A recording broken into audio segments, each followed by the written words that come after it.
The mountain man appeared at Clara Thompson's door like an answer to a prayer. She had been too proud to speak aloud, though in truth she had not been praying much of anything lately except for the strength to make it through another day without her father knowing just how desperate their situation had become. It was the spring of 1873 in San Angelo, Texas, and the harsh winter had taken nearly everything from the small farmers and working folk who scratched out their living on the edges of town where the prairie met the scrubland and hope met hard reality. Clara stood in the doorway of the weathered cabin that had been home for all her 20 years, her hands still dripping with the lye soap she had been using to scrub her father's shirts in the tin basin. The man before her was tall, broad-shouldered, with dark hair that touched his collar and eyes the color of creek water in summer. He wore buckskin and carried himself with the quiet confidence of someone who had learned to depend on his own strength and wit rather than the goodwill of others. "Madam," he said, removing his hat to reveal more of that dark hair. "Name is Zachary Stone. I am looking for work in exchange for meals and a place to sleep that is not the cold ground. I can hunt, trap, build, repair, and do just about anything that needs doing." Clara felt her heart stutter in her chest, not from attraction, though she could not help but notice he was handsome in a rough, weathered way, but from the sudden rush of possibility. Her father was bedridden with the lung sickness that had been eating at him all winter. The roof leaked in 3 places. The fence around their small vegetable garden had collapsed in the March storms. The henhouse needed repairs before they lost what few chickens they had left to foxes and coyotes.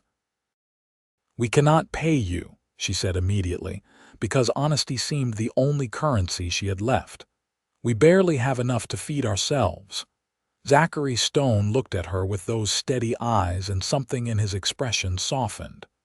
"I did not ask for pay, madam. I asked for meals and a place to sleep. If you can spare that much, I can help with whatever needs doing around here." Her father's cough rattled from inside the cabin, harsh and wet. Clara glanced back, then looked at the stranger again. Pride warred with necessity, and necessity won as it always did these days. "The barn has a loft," she said. "It is not much, but it is dry and out of the wind. We eat simple, but I can promise you will not go hungry." "That is all I need," he said, and the smile that touched his lips was genuine. That was how Zachary Stone came into Clara Thompson's life, on a Tuesday morning when the mesquite was just starting to bloom, and the air smelled of rain that might or might not come. He set to work immediately, and Clara tried not to watch him too closely as she went about her own endless tasks. She had washing to finish, bread to bake, her father to tend, eggs to collect from the hens that still laid, water to haul from the creek. She was thin, Clara knew.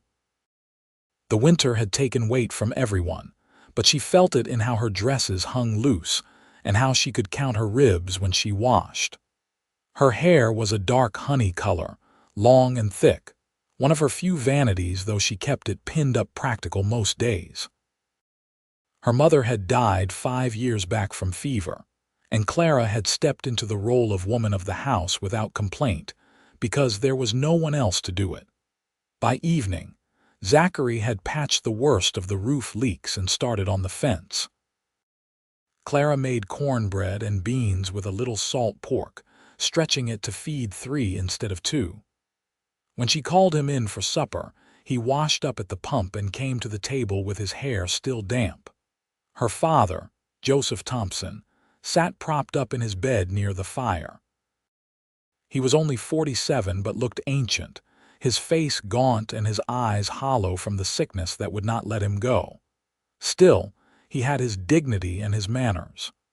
"I appreciate the help, Mr. Stone," Joseph said, his voice thin and reedy. "My girl here has been carrying too much on her own." "She seems mighty capable," Zachary said, and Clara felt heat rise in her cheeks, though she kept her eyes on her plate. She is, Joseph agreed, but capable does not mean she should have to do everything alone. They ate in companionable quiet, the kind that felt natural rather than awkward. After supper, Clara insisted on giving Zachary a blanket and an extra quilt for the barn loft. "Nights still get cold," she said. "I have slept in worse places with less," he replied, but he took the blankets with a nod of thanks. The days developed a rhythm. Zachary worked from dawn until dusk, repairing what needed repairing, hunting to supplement their meager supplies. He brought back rabbits, turkey, once even a small deer that he butchered and helped Clara preserve. She cooked and cleaned and tended her father, and tried not to notice how her breath caught when Zachary smiled at her across the supper table. They talked while they worked, small conversations that grew longer and deeper as the weeks passed. He told her about growing up in the mountains of Colorado, about learning to trap and hunt from an old French Canadian who had taken him in after his parents died of cholera. She told him about her mother, about how this land had been in her family since before Texas was even a state, about dreams she had once had of seeing places beyond San Angelo. "What stopped you?" Zachary asked one afternoon as they worked together to replant the vegetable garden. Clara sat back on her heels, dirt under her fingernails and sun on her face. "Life, I suppose. Mama got sick. Papa needed me. The land needed tending. Dreams are fine things, but they do not put food on the table or keep the rain off your head. Seems to me dreams are what keep us going when everything else is hard," Zachary said. She looked at him then, really looked at him. There was something in his eyes that made her think he understood about dreams deferred and hopes set aside for the sake of survival. "What are your dreams?" she asked. He was quiet for a long moment, his hands stilling in the dirt. "I used to think I wanted to keep moving, never settling. But lately I have been thinking maybe what I really want is a place to belong, people to belong to." The words hung in the air between them, heavy with meaning Clara was not quite ready to examine too closely.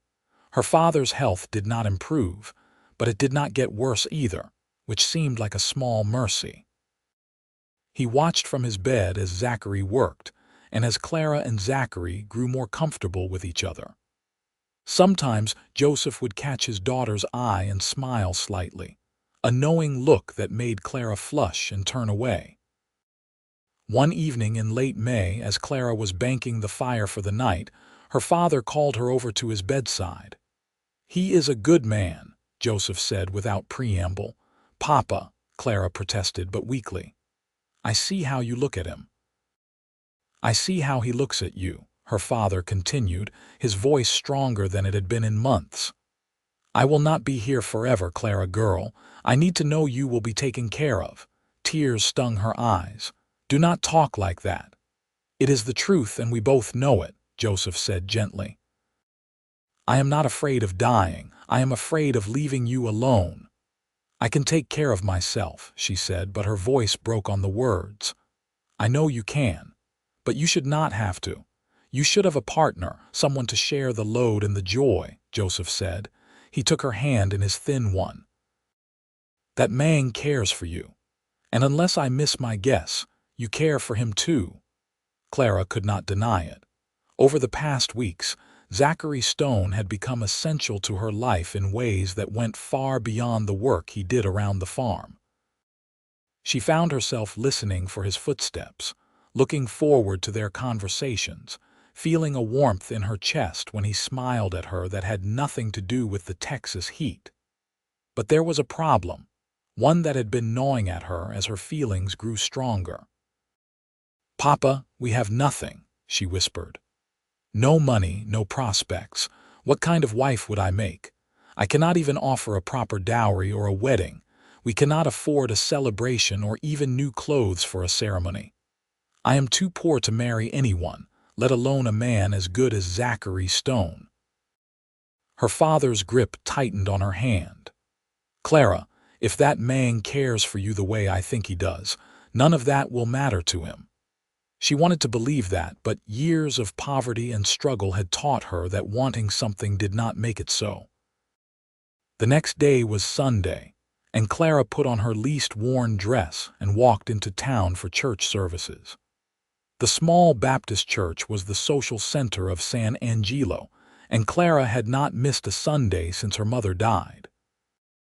It was where she saw people, heard news, maintained the thin threads of connection that kept her from feeling completely isolated on the farm. Zachary had offered to accompany her, but she had declined, needing time to think.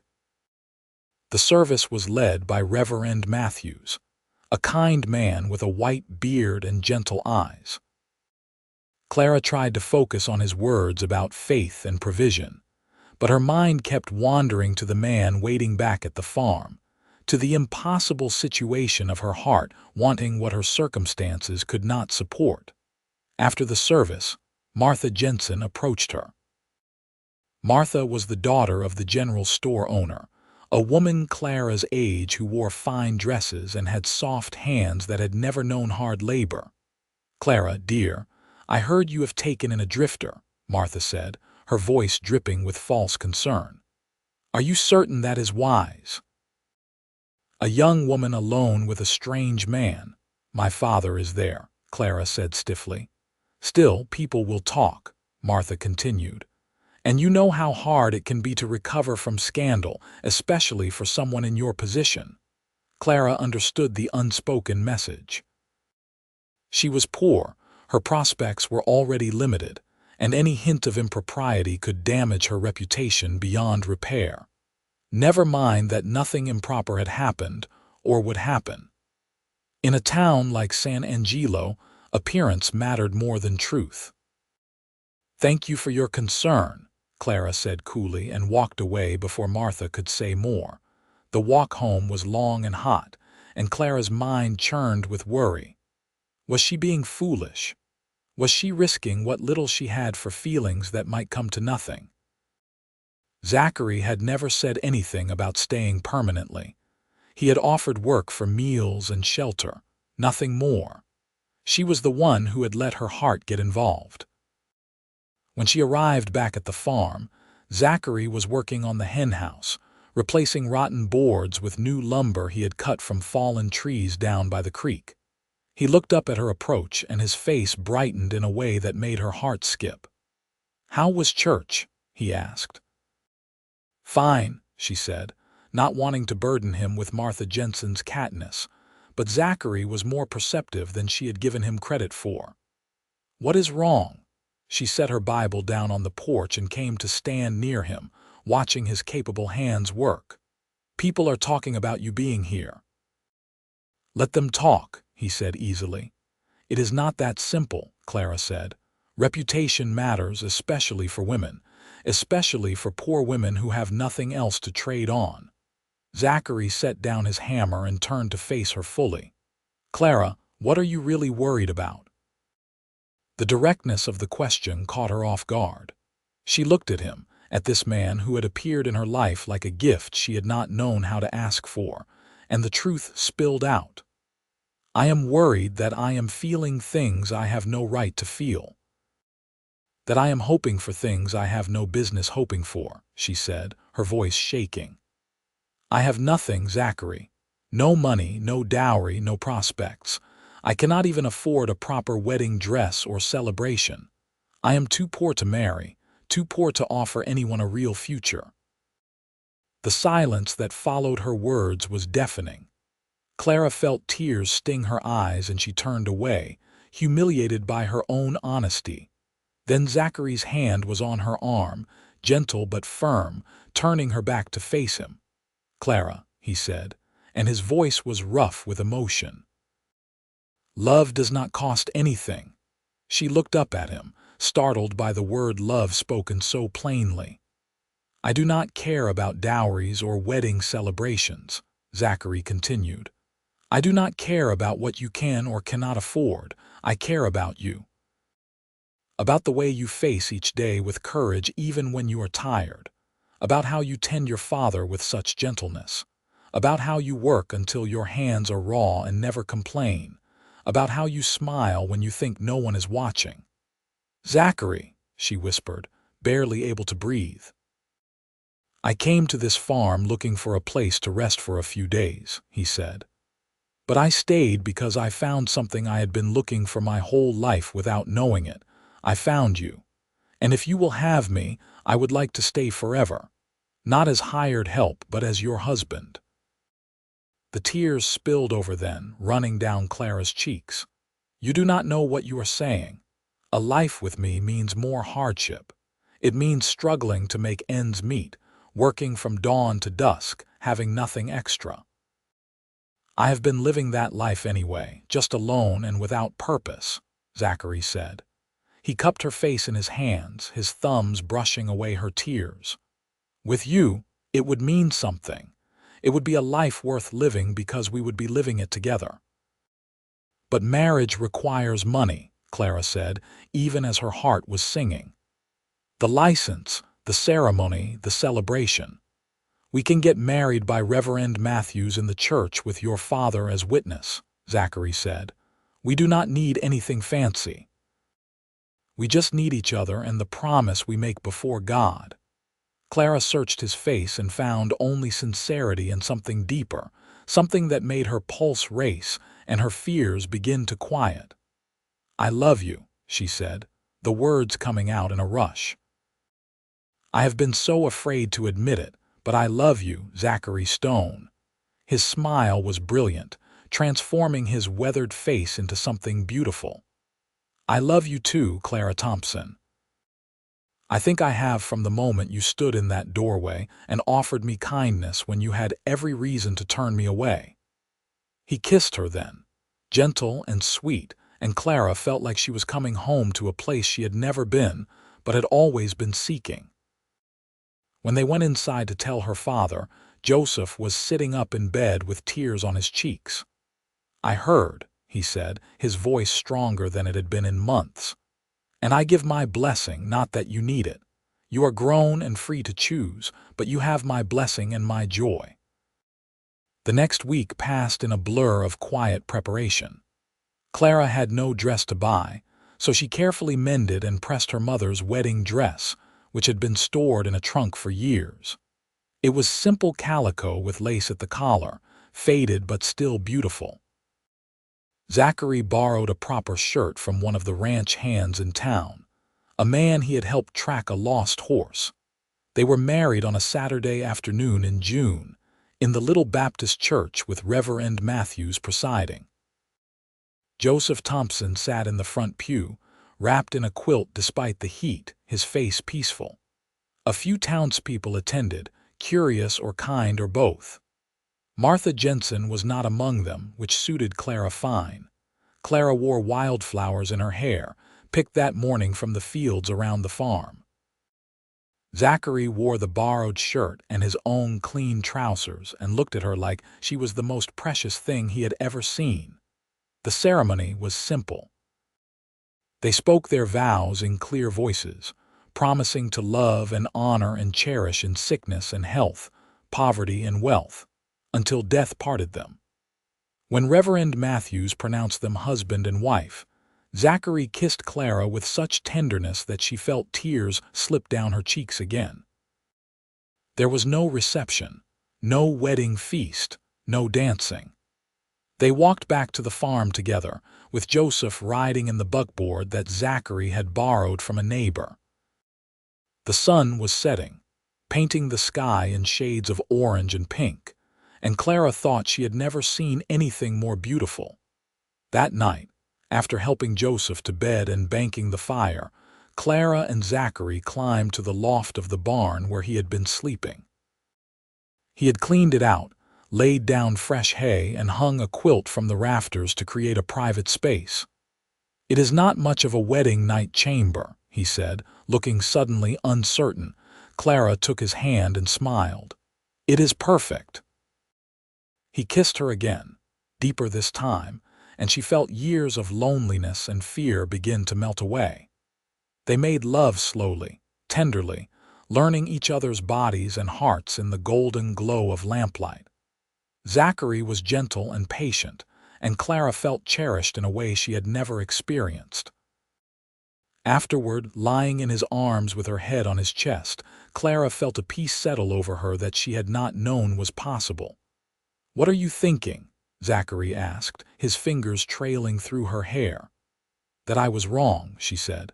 "About being too poor to marry, about love costing too much. I was so focused on what I did not have that I could not see what was right in front of me." "What was in front of you?" he asked, and she could hear the smile in his voice. "You," she said simply. "Love, a future, hope." He pulled her closer. "We will make a good life, Clara. It might not be easy, but it will be ours."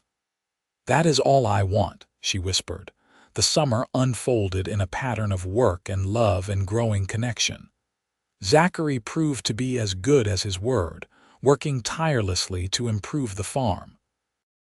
He expanded the vegetable garden, repaired the irrigation ditches, built a new smokehouse for preserving meat. Clara worked beside him when she could, and the farm began to thrive in small but significant ways. Her father's health remained stable through July and into August. He would never be well again. They all knew that, but he seemed content. He spent his days sitting in a chair on the porch, watching his daughter and son-in-law work, sometimes offering advice from his years of farming experience. One evening, as they all sat together after supper, Joseph said, "You two should think about the future, about children." Clara blushed furiously, but Zachary just laughed. "We have been thinking about it," he said, and Clara's blush deepened because it was true. They had talked late into the night about their hopes for a family. "This land should stay in the family," Joseph said. "When I am gone, it will be yours. Not much, but it is something to build on." "Papa," Clara protested, but he waved her quiet. "I am at peace, girl. I got to see you settled and happy. That is more than many fathers get," Joseph said. "Now I just want to know the land will go on, that maybe someday there will be grandchildren running through these fields." 2 weeks later, Joseph Thompson passed away in his sleep. Clara woke early one morning to check on him and found him gone, his face peaceful and his hands folded on his chest. The grief hit her like a physical blow, even though she had known this day was coming. Zachary held her while she cried, and then helped her prepare her father's body for burial. They buried him next to Clara's mother in the small family plot on the hill overlooking the farm. Reverend Matthews said words over the grave, and a surprising number of townspeople turned out to pay their respects. After everyone had left and it was just Clara and Zachary standing by the fresh grave, she said, "He was happy at the end. That is something." "He was proud of you," Zachary said. "He told me so more than once." Clara leaned into her husband's strength. "I am glad he got to see us married. Glad he knew I would not be alone." The grieving took time, as grief always does. Some days Clara would find herself crying over the smallest things: a shirt of her father's she found while doing laundry, the empty chair on the porch. Zachary was patient and present, giving her space when she needed it and comfort when she asked. Slowly, gradually, life settled into a new normal. The farm was theirs now, truly theirs, and they began to make plans for its future. Zachary talked about getting a few head of cattle, maybe some goats. Clara wanted to expand the chicken flock and start selling eggs in town. As autumn painted the Texas landscape in gold and brown, Clara realized her monthly courses had not come. She waited another week, afraid to hope, then told Zachary one night as they lay together. "I think I might be with child," she said quietly. Zachary went very still, then rolled to face her, his eyes bright even in the darkness. "Truly, I think so. It is still early, but all the signs are there," she said. His whoop of joy startled her into laughter. He pulled her close and kissed her soundly. "A baby. Clara, we are going to have a baby." The pregnancy was confirmed by the doctor in town, and suddenly the future that had seemed so uncertain when Zachary first appeared at her door felt full of promise. They spent the winter preparing, with Zachary building a cradle from oak wood and Clara sewing tiny clothes from scraps of fabric. The baby came in late April, after a long labor that had Zachary pacing outside the cabin while Martha Jensen's mother, who served as the town's midwife, attended Clara. When the baby's first cry split the air, Zachary burst through the door to find Clara exhausted but smiling, holding a small bundle. "A son," Mrs. Jensen announced, "healthy and strong." Zachary approached slowly, reverently, and Clara pulled back the blanket to reveal their son's red, wrinkled face. He had dark hair like his father and Clara's nose. "What should we name him?" Zachary asked, his voice thick with emotion. "Joseph," Clara said without hesitation. "After my father." "Joseph Stone," Zachary said, testing the name. "It is perfect." Those early months were exhausting and wonderful. The baby was demanding, needing to be fed and changed and soothed at all hours. But Clara had never felt more fulfilled. Watching Zachary with their son, seeing this strong mountain man reduced to cooing and making silly faces, filled her heart to bursting. The farm continued to grow. With money saved from selling eggs and vegetables in town, they bought 3 heifers and a bull. Zachary proved to have a knack for animal husbandry, and the small herd thrived. By the time Joseph was walking, they had expanded to 8 cattle and were talking about buying more land. Life was not easy. There were hard seasons, dry spells that threatened their crops, a harsh winter that took 2 of their cattle. But they faced it together, and that made all the difference. Clara would remember those early years as some of the happiest of her life, despite the struggles. When Joseph was 3, Clara became pregnant again. This time the pregnancy was harder and Clara was sick for most of it. Zachary took over many of her chores, working himself to exhaustion while also caring for their toddler son. Clara felt guilty but grateful, amazed again by the depth of this man's love for her. Their second child was born in December, a daughter they named Grace. She was tiny and perfect, with Clara's honey-colored hair and Zachary's creek-water eyes. Joseph was fascinated by his baby sister, wanting to hold her and help care for her constantly. With 2 children, the small cabin felt cramped. The next spring, Zachary began building an addition, a proper bedroom for them and a small room for the children to share. It took months of work, done in the evenings and on Sundays after church, but by autumn they had doubled the size of their home. The years flowed into each other, marked by the growth of their children and their farm. They acquired more land, buying out a neighbor who moved east. The cattle herd grew to 20 head, then 30. They built a proper barn and a new chicken coop. The vegetable garden expanded until they were selling produce 3 times a week in town. Joseph grew into a serious boy who loved animals and working beside his father. Grace was sunshine personified, laughing and singing her way through childhood. When Joseph was 7 and Grace was 4, Clara gave birth to twins, 2 more boys they named Samuel and Daniel. The cabin, even with its addition, was bursting at the seams. Zachary began planning a proper house, a 2-story farmhouse with bedrooms upstairs and a real parlor. It seemed like an impossible dream, but they had learned that dreams could come true with hard work and love. They built the house over 2 years, doing much of the work themselves with help from neighbors during barn-raising style gatherings. It was not fancy, but it was solid and spacious, with a wide front porch and windows that let in the light. The day they moved in, Clara stood in the parlor and cried. "What is wrong?" Zachary asked, concerned. "Nothing," Clara said, wiping her eyes. "I am remembering the day you came to our door when I told you we were too poor to pay you. Look at what we have built." Zachary pulled her close. We built it together, with love, which does not cost anything but is worth everything. The children grew. Joseph became a skilled rancher, taking over more and more of the cattle operation as he got older. Grace loved learning and begged to be sent to the teaching school in the next town over.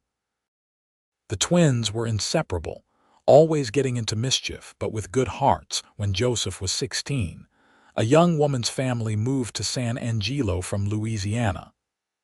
Her name was Rebecca, and she was bright and kind and clearly smitten with Clara and Zachary's eldest son. Clara watched the courtship with knowing eyes, seeing echoes of her own love story in the way Joseph looked at Rebecca. "He is too young to be thinking of marriage," Zachary said one evening, though his tone was more resigned than concerned. "He is the same age you were when you started working for yourself in the mountains," Clara pointed out, "and he is responsible and hardworking." "That is different," Zachary protested, but Clara just smiled. Joseph and Rebecca were married the summer Joseph turned 18, in the same small church where Clara and Zachary had wed. The young couple moved into the old cabin, which Zachary had repaired and expanded, and Joseph began building his own herd with cattle his parents gave him as a wedding gift. Grace did go to teaching school and came back a certified teacher. She taught at the San Angelo schoolhouse for 2 years before falling in love with a lawyer from Dallas who was passing through town. They married and moved to the city, and though Clara missed her daughter terribly, she was happy Grace had found her own path. The twins stayed on the farm, both of them loving the land and the work. As they grew into men, they talked about expanding into horse breeding, and Zachary encouraged them, helping them plan and save. Clara and Zachary grew older together, their hair turning gray, their bodies bearing the marks of decades of hard work. But the love between them never dimmed. If anything, it deepened, seasoned by years of facing life's challenges together. They became grandparents, first through Joseph and Rebecca, then through Grace and her lawyer husband. The farmhouse that had once seemed so spacious filled regularly with children and grandchildren, loud and chaotic and full of love. One evening, as they sat on the porch watching the sunset paint the Texas sky in brilliant colors, Clara took Zachary's hand. "You ever regret it?" she asked.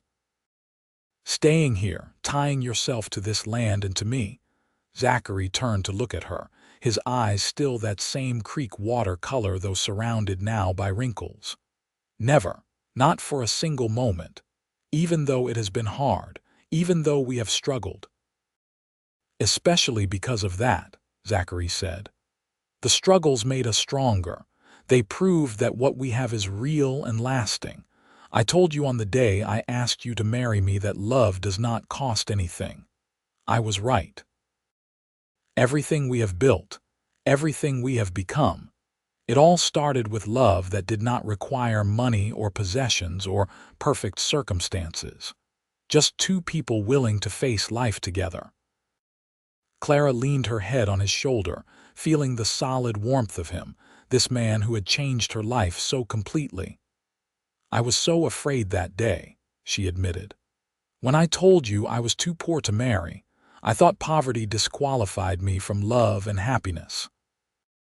"You taught me something too," Zachary said. "Before I met you, I was just drifting, never settling because I did not think I deserved a real home. You showed me that home is not a place, it is people. It is belonging and being needed and choosing to stay." They sat in comfortable silence as the sun sank lower, painting everything in gold. From inside the house came the sounds of their family, the twins arguing good-naturedly about something, grandchildren laughing, the clatter of dishes being washed. "We did well," Clara said softly. "We did better than well," Zachary corrected. "We built a legacy. Not just this farm or this house, but a family rooted in love and commitment. Our children and grandchildren will carry that forward." As if summoned by his words, Joseph came out onto the porch, now a man of 35 with children of his own. "Mama, Papa, Rebecca is putting supper on the table. You two coming in?" Clara and Zachary stood, their movements slower than they used to be but still steady. They followed their son inside, into the warm light and noise and love of the family they had created. The years continued to pass, as years do. There were sorrows, the death of neighbors and friends, hard seasons that tested them, but there were more joys than sorrows. More grandchildren, including great-grandchildren before Clara and Zachary reached their 60s. Weddings and births and celebrations. The farm prospered under the management of the twins, who had indeed expanded into horse breeding and proved to have their father's skill with animals. Joseph's cattle operation grew until he was supplying beef to buyers as far away as Dallas. Grace's children came to visit every summer, city children fascinated by farm life.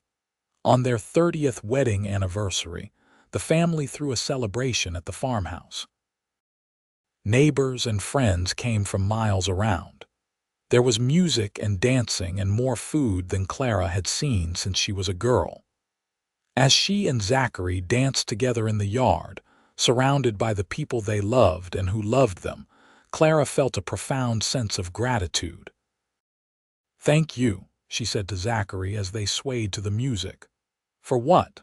"For seeing past my poverty to my worth. For teaching me that love does not cost anything but gives everything," Clara said. Zachary kissed her forehead.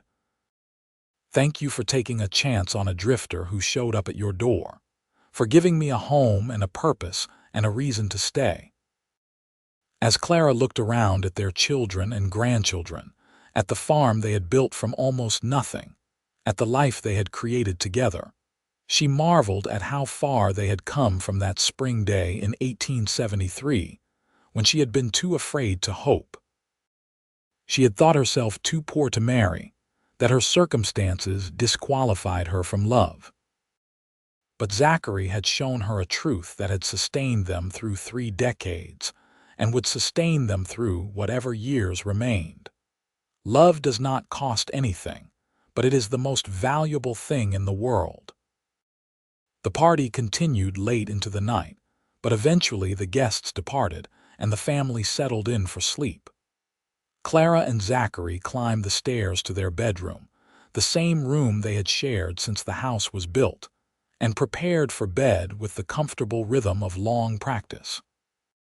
As Clara brushed out her gray hair, she caught Zachary's eye in the mirror. "What?" she asked, smiling at his expression. "I was just thinking how beautiful you are," he said. "I am an old woman," Clara protested, but she was pleased. "You are my wife, the mother of my children, the love of my life," Zachary said. "That makes you the most beautiful woman in the world." They climbed into bed and Clara curled into Zachary's side, her head on his chest, just as she had done on their wedding night and countless nights since. "I love you," she whispered. "I love you too," he replied. "Always have, always will." Clara closed her eyes, listening to the steady beat of her husband's heart, and felt at peace. Whatever tomorrow brought, they would face it together. That was all they had ever needed, all they would ever need. The morning sun rose over the Texas prairie, painting the land in gold and pink, illuminating the farmhouse where Clara and Zachary Stone slept peacefully in each other's arms. Around them, their family slept too, safe and loved and secure in the legacy that had been built not on money or possessions, but on the simple, profound truth that love does not cost anything. And in that truth, in that love, they had found wealth beyond measure, riches that would never fade, a treasure that would be passed down through generations. The poor girl who had thought herself unworthy of marriage, and the mountain man who had wandered seeking a home, had found in each other everything they needed to build a life of meaning and joy. Their story would be told and retold in the family, to children and grandchildren and great-grandchildren. The story of how poverty could not stop love, how two people with nothing but each other had built everything that mattered. As the sun climbed higher, Clara stirred and opened her eyes. Zachary was already awake, watching her with that same tender expression he had worn for 30 years. "Good morning, Mrs. Stone," he said. "Good morning, Mr. Stone," she replied. And it was a good morning like all the mornings they had shared and all the mornings yet to come. A simple morning on a farm in San Angelo, Texas, where love had taken root and flourished beyond anyone's wildest dreams, proving once and for all that the best things in life truly do not cost anything at all.